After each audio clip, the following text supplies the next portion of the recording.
I was 14 years old when I had my first real experience of pornography. I thought I shouldn't be doing this.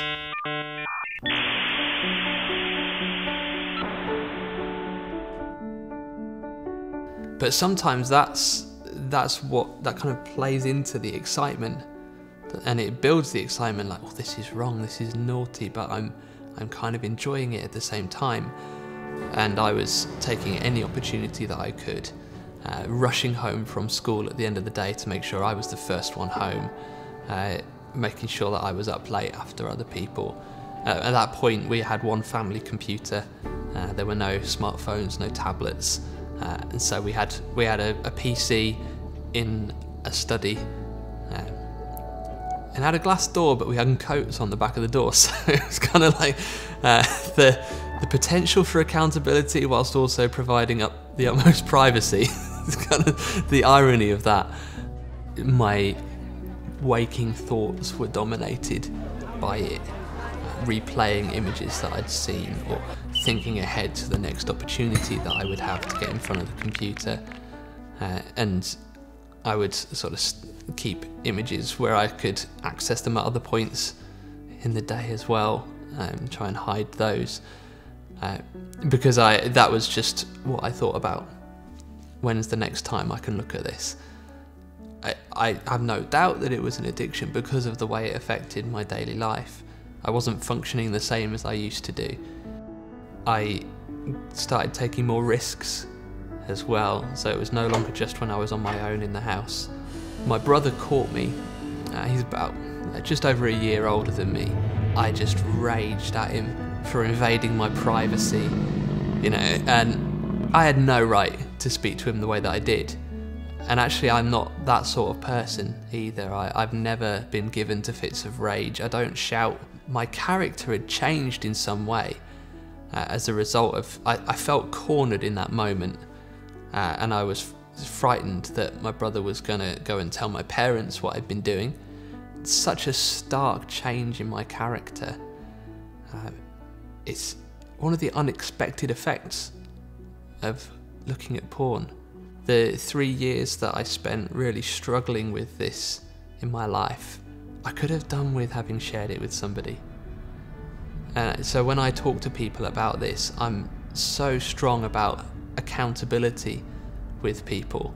Finding somebody that you trust, that you can talk to, who's not going to judge you, who's not going to have a go at you about it, but who will help you to make a change in your life, who will ask you the difficult questions.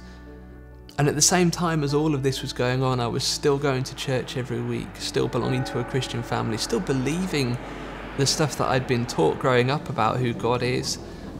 So I went through this cycle over a period of a couple of years of going to church, feeling really guilty, and saying to God on that Sunday, right, that's it, I'm stopping now.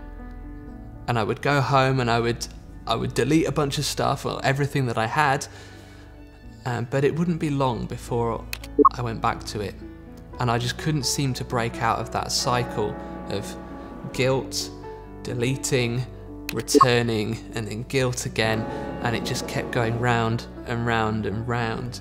And as the years went by, I just became more and more desperate, more and more aware of the fact that I couldn't break that cycle on my own. I was 17 years old, and it'd been probably about 3 years that I'd been struggling with my issues with porn.